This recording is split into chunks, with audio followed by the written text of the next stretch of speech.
yang dibawakan oleh seorang penyanyi yang kita tahu kemampuannya luar biasa begitu ya. Jadi bukan hanya di suaranya saja yang menjadi magnet, bahkan sosoknya juga menjadi magnet. Madonna, You Will See, membuka kebersamaan kita di kesempatan pagi hari ini yang akan mengajak Anda untuk belajar dan mendalami sebenarnya ada nggak sih gitu ya cara yang bisa kita lakukan untuk balas dendam gitu ya. Kalau balas dendam itu kan rasanya gitu ya, gregetan rasanya pengen gitu ya. Orang yang kita anggap musuh gitu, ingin kita habisi, ingin kita sudahi gitu. Tapi pagi hari ini diantarkan oleh lagu tadi, kita mau diajak mendalami soal sweet revenge. Ini apa ya? Balas dendam yang manis begitu ya.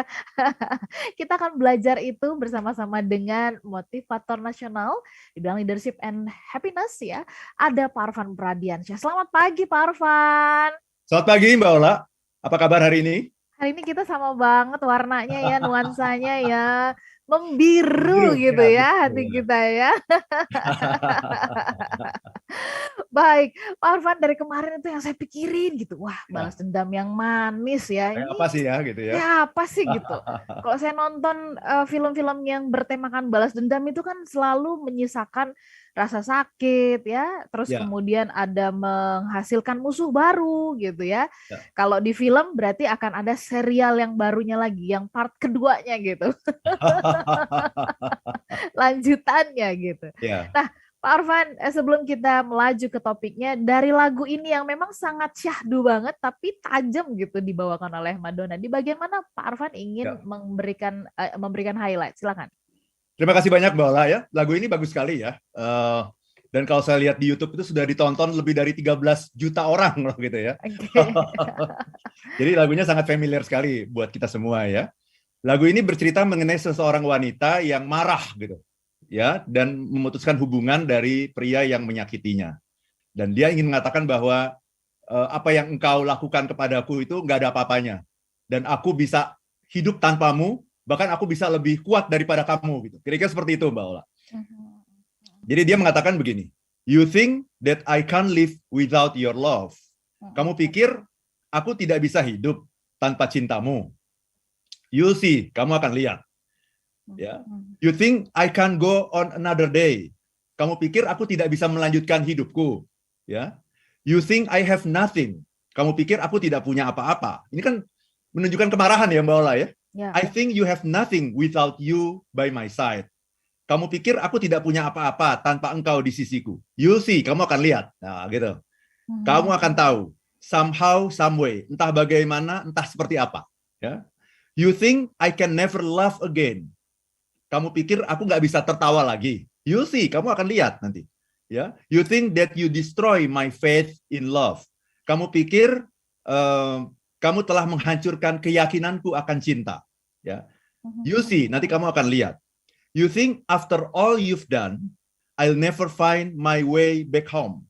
Kamu pikir setelah semua yang kamu lakukan, aku tidak akan pernah menemukan jalan pulang. You see, kamu akan lihat nanti. Somehow, someday. Ya, satu ketika nanti entah bagaimana caranya. All by myself, I don't need anyone at all. Seorang diri, aku tak butuh orang lain. I know I'll survive. Aku tahu aku akan bertahan. I know I'll stay alive. Aku tahu aku akan terus hidup. All on my own. Dengan diriku sendiri. I don't need anyone this time. It will be mine. Aku tidak butuh orang lain kali ini. Hidup ini akan jadi milikku. No one can take it from me. Tak akan ada yang bisa merebutnya dariku. You'll see. Kamu akan lihat nanti. You'll see. Kamu akan lihat. Wih. Itu Mbak. Kayaknya waktu mengatakan you will see itu kayaknya penuh penekanan gitu ya. Iya. Begitu sangat dalam emosinya ya. Iya, sangat Pak dalam Arfan ya. banget. Oke. Iya. Lihat aja ntar gitu kan. Lihat aja Ya. nanti gitu lah Ya. kira-kira ya. Baik Pak Arfan. Oke, smart listener, kita coba keluar dari segala rutinitas kita, meeting-meeting kita sepanjang seminggu ini gitu ya. Mungkin ada bagian-bagian yang rasanya itu Anda udah sampai kebun-ubun, jengkel di dalam hati begitu. Tapi pagi hari ini kami mau mengajak Anda untuk balas dendam dengan manis. Tapi apa itu yang balas dendam dengan manis ya? Sebelum kita jeda, saya ingin Pak Arfan mungkin mengajak kita untuk memahami ya tema ini supaya tidak disalah mengerti nih Pak Arfan gitu kan. Kok Pak Ya. Arfan pakar happiness, ngajarin akhlak, malah ngajakin balas dendam sih gitu. Nah, ini nih perlu dilurusin dulu supaya cara pandangnya kita sama nih Pak Arfan. Monggo Pak Arfan. Terima kasih banyak, Mbak Ola. Pertanyaannya bagus sekali ya. Jadi begini, dalam hidup itu kan kita sering menemukan orang yang meragukan kemampuan kita, ya kan? Atau mungkin meremehkan kita, atau mungkin merendahkan kita, menghina kita gitu kan? Nah, pertanyaannya kalau saya ditanya, terus apa yang harus kita lakukan menghadapi orang yang seperti itu? Maka saya akan mengatakan begini, tolong didengarkan, ya. Kalau Anda menghadapi orang seperti itu, maka yang paling baik bagi Anda adalah memaafkan. Mengasihi, kasihi orang itu. Itu orang yang kekurangan kasih, itu orang yang kekurangan cinta. Cintai orang itu. Maafkan, kasihi, cintai. Pertanyaannya, bisa nggak? Mungkin apaan Pak Arfan? Iya. Gitu kan ya. Iya, nanti wah ini abstrak nih, terlalu susah nih. Ya. Sebenarnya nggak susah sih gitu. Saya sudah bisa sampai ke level itu sekarang, tapi sekarang saya sudah bisa sampai ke level itu. Tapi dulu enggak gitu. Kan setiap orang itu kan berproses ya. Ada yang namanya maturity, ya, maturity level, tingkat kedewasaan. Ya. Jadi kadang-kadang orang merasa, oh itu terlalu sulit bagi saya gitu. Masa orang udah menyakiti kita, sudah menghina kita, kemudian kita harus memaafkan, mengasihi, mencintai pula. Ini apa ini gitu kan? Nah, karena itu ya, kalau level Anda masih berat untuk sampai ke situ, gitu ya. Nah, saya kasih sebuah solusi yang lain. Yang satu lagi, ya, itulah yang namanya sweet revenge. Anda boleh balas dendam. Tapi, tapinya ini, kita bahas nanti di part yang berikutnya, di sesi berikutnya Smart Listener. Ya. Kami jeda sesaat, silakan Anda boleh jangkau kami melalui WhatsApp di 0812 11 12 959. Ada nggak sih yang belakangan ini atau di dalam perjalanan hidup Anda, orang-orang atau pihak-pihak atau siapalah begitu yang meremehkan Anda? Kalau ada, itu bagaimana kemudian Anda meresponnya? Silahkan cerita sedikit ya. Kami jeda sesaat, nanti kita sambung lagi perbincangannya. Semangat pagi untuk Anda semuanya. Saya ingin menyapa Anda di semua tempat, di berbagai tempat di mana Anda bisa menjangkau kami, baik yang ada di Indonesia maupun di luar negeri, ya. Terutama Anda yang ada di Makassar dan juga Manado. Selamat pagi buat Anda yang ada di Banjarmasin dan juga Balikpapan. Kemudian saya ingin menyapa Anda yang ada di Palembang, Pekanbaru, Medan. Selamat pagi untuk Anda yang ada di Yogyakarta, Surabaya, Jakarta, Depok, Tangerang, Bekasi, dan juga kota-kota di sekitarnya.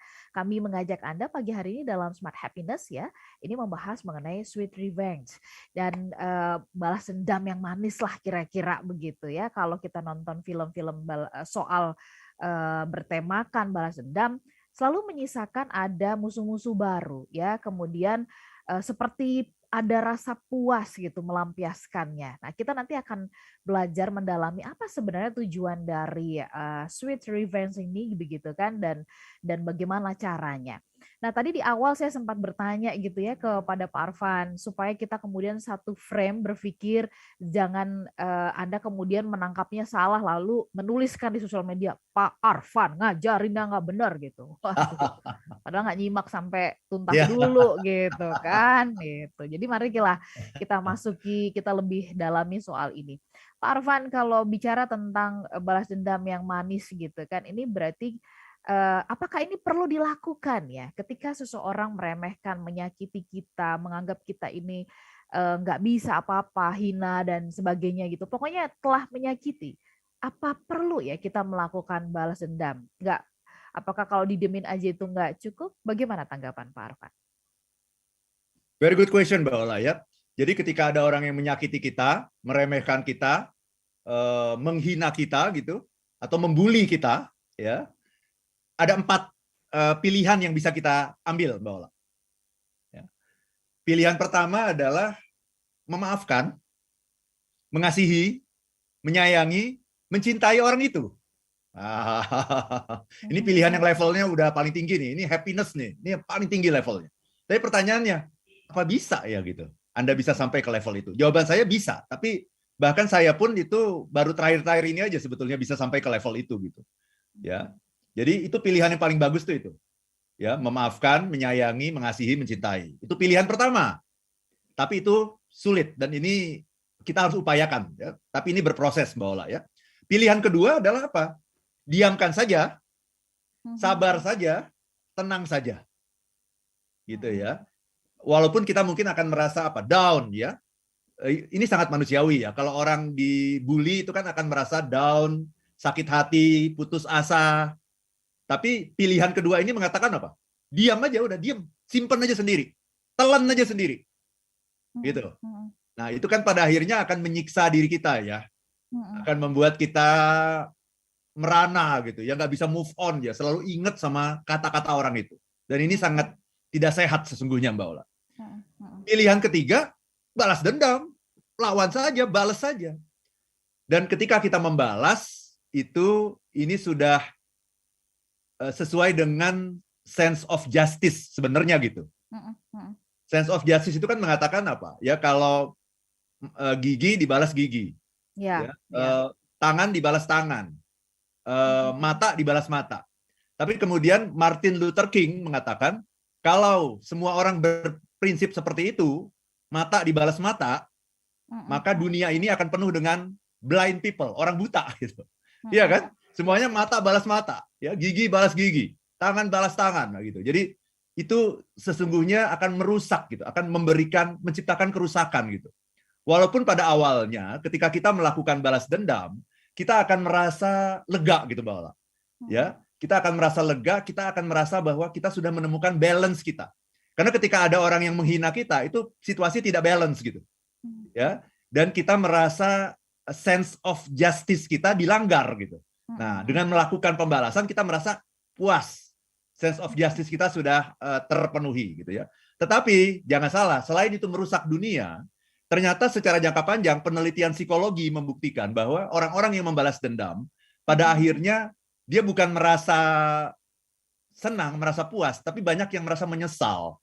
Banyak yang merasa bahwa dirinya itu sama dengan orang yang menzalimi dia gitu. Ya kan, kalau saya dizalimi kemudian saya balas menzalimi, sebetulnya kan saya sama dengan yang menzalimi saya kan begitu. Jadi ini tidak akan menciptakan happiness secara jangka panjang gitu. Nah, lantas solusinya apa? Mengasihi nggak bisa, gitu ya. Diam dan sabar itu nggak bisa karena memendam perasaan yang sangat berat. Balas dendam juga salah juga. Terus solusinya apa? Nah, saya masuk dengan solusi yang keempat. Nah, ini dia. Apa itu solusi yang keempat? Balas dendam. Tapi manis. Nah, itu namanya sweet revenge. Apa itu sweet revenge? Sweet revenge itu adalah memanfaatkan energi kemarahan yang luar biasa itu. Kan yang namanya kemarahan itu seperti yang tadi dalam lagunya Madonna itu kan kemarahan itu. Kemarahan itu kan adalah energi yang sangat dahsyat gitu. Bahkan Mbak Ola, yang namanya kemarahan itu saking dahsyatnya itu bisa meledakkan kota loh. Ya, kota Hiroshima, Nagasaki itu ledak karena apa? Karena kemarahan. Iya, betul. Yang menciptakan perang dunia pertama, perang dunia kedua itu adalah apa sebetulnya? Kemarahan. Jadi mulai dari perang antar suku, ya, perang antar kampung sampai perang dunia gitu ya. Itu diciptakan oleh apa? Kemarahan. Energi kemarahan ya. Maka kemarahan itu adalah energi yang sangat dahsyat. Nah, kalau begitu, apa itu sweet revenge? Sweet revenge adalah memanfaatkan energi kemarahan yang sangat dahsyat itu, tapi kita bisa mentransformasi energi tersebut ya menjadi energi untuk pembangunan diri kita, pengembangan diri kita. Jadi alih-alih energi itu digunakan untuk merusak orang yang menzalimi kita, kita gunakan energi dahsyat itu untuk mengembangkan diri kita. Sampai kita tidak punya waktu sedikit pun untuk memikirkan orang itu. Saking sibuknya kita. Saking sibuknya kita membangun diri kita, mengembangkan diri kita, kita nggak sempat lagi mikirin apapun kecuali pengembangan diri kita. Ya. Dan pada akhirnya nanti you see, nah itu nanti kamu akan lihat ya, aku bisa lebih hebat dari kamu. Minimal kalaupun aku nggak bisa lebih hebat daripada kamu, aku akan bilang bahwa apa yang kamu katakan tentang diriku itu salah. Itu namanya sweet revenge. Itu Mbak Ola. Pak Arfan, kalau tadi Bapak mengatakan ya, ini adalah menggunakan energi kemarahan yang memang sangat dahsyat banget gitu ya. Jadi nggak heran lah kenapa di energi kemarahan ini ada banyak piring terbang ya kan, piring yang mahal-mahal dibeli, ya Iya, rumah yang bagus-bagus itu bisa kebakar atau mobil itu bisa kebakar atau betul. apapun yang berharga itu bisa lenyap seketika gitu ya. Ya tadi Ya, Bapak udah memberikan contoh ya Nagasaki, Hiroshima dan sebagainya gitu kan. Itu karena berangkat dari energi kemarahan. Nah, begitu sampai di transformasi itu kan itu butuh kesadaran, butuh aware. Gimana orang lagi marah, lagi kecewa, lagi disakiti, terus bisa jadi sadar begitu Pak Arfan. Nah, ini bagaimana caranya gitu? Silakan Pak Arfan. ya tentu saja kita harus punya yang namanya kecerdasan emosi ya, emotional intelligence. Apa itu kecerdasan emosi? Kecerdasan emosi adalah kemampuan kita untuk mengenali emosi kita itu apa pada saat itu sedang terjadi gitu. Ya, dan yang ingin saya katakan, yang selalu saya katakan dalam talk show Smart Happiness ini adalah semua emosi itu baik karena emosi itu menunjukkan Anda sehat. Anda adalah manusia seutuhnya yang bisa Betul. senang, bisa bahagia, tapi juga bisa kecewa, bisa marah.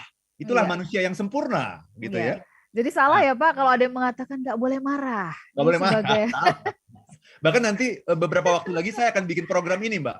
Program Oke. saya judulnya Leader Boleh Marah. Nah, Wah, saya akan ikutan Pak. ya. Leader boleh marah. Iya, iya. Iya, iya, iya. Karena kemarahan itu sehat gitu kalau kita bisa menempatkan pada proporsi yang benar gitu ya. Jadi kita sadar, oh saya marah nih, saya marah. Ya, tapi tolong kita berada dalam level awareness dulu, kesadaran dulu, jangan langsung action. Yang sering kali salah adalah langsung action. Begitu sadar, saya marah, langsung action.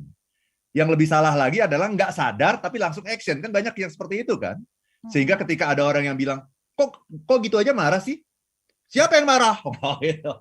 Langsung siapa yang marah? Saya nggak marah. Siapa yang marah? Oh, gitu. Itu namanya orang yang nggak sadar tapi langsung action gitu ya. Jadi yang harus kita lakukan sesungguhnya nomor satu adalah awareness dulu, sadar. Kita harus punya kecerdasan emosi. Oh, saya sedang marah. Oh, marah itu berbahaya. Kenapa marah berbahaya? Karena ketika kita marah, energi kita berlipat-lipat, Mbak. Tapi kesadaran kita menurun ketika kita marah. Nah, gitu ya. Jadi sadar dulu itu, ya, sadar dulu. Yang kedua, kalau sudah sadar berarti ini kemarahan ini energi yang netral. Kemarahan bukan energi negatif, Mbak. Kemarahan adalah energi yang netral. Nah, mau kita bikin positif atau negatif, terserah kita. Gitu. Itu dulu kita harus sadar itu. Oh, saya punya kemarahan ya. Ini luar biasa nih. Saya merasa terzalimi nih. Oke, nggak apa-apa. Nah, Anda mau memanfaatkan untuk apa? Negatif atau positif? You have a choice. Anda punya pilihan. Nah, tapi kalau kita timbang-timbang, ngapain sih kita repot sama orang gitu? Sudah orang itu menzalimi kita, kok kita masih mikirin dia? Orang yang paling bodoh di dunia adalah apa? Orang yang merasa terzalimi, tapi selalu memikirkan orang yang menzalimi. Iya. Ya nggak? Iya betul. Paling bodoh sedunia nggak? Iya. Iya, udah jelas-jelas dia dizalimi. Terus kenapa Orang yang masih menzalimi mikirin? itu tiap hari dipikirin, tiap malam sebelum tidur dimimpikan gitu, dibayangkan gitu. Iya kan? Mestinya kita memikirkan orang-orang yang mencintai kita, benar nggak, Bola? Oke. Orang Pak yang Arfan, mencintai kita pikirin deh, tapi orang yang membenci kita jangan ya dong. Nah, jangan gitu ya. Itu ngapain malah betul. justru memberikan energi yang negatif gitu ya. Oke. Betul. Smart listener, sampai di situ dulu kita kunci Yes. di part yang kedua ya, kita sambung ya. Sampai kita diingatkan bahwa kita ini jadinya bodoh kalau kita justru memikirkan orang yang menzolimi kita. Pikirkan orang yang mencintai kita, yang mengasihi kita, yang mendoakan kita, yang selalu nunggu-nunggu kehadiran kita begitu ya. Iya, Oke. iya dong. Smart listener, kita sambung nanti perbincangannya di sesi berikut. Beberapa informasi dari kami akan kami hadirkan dan juga catatan dari Anda yang sudah masuk nanti kita akan bacakan. Kami jeda sesaat.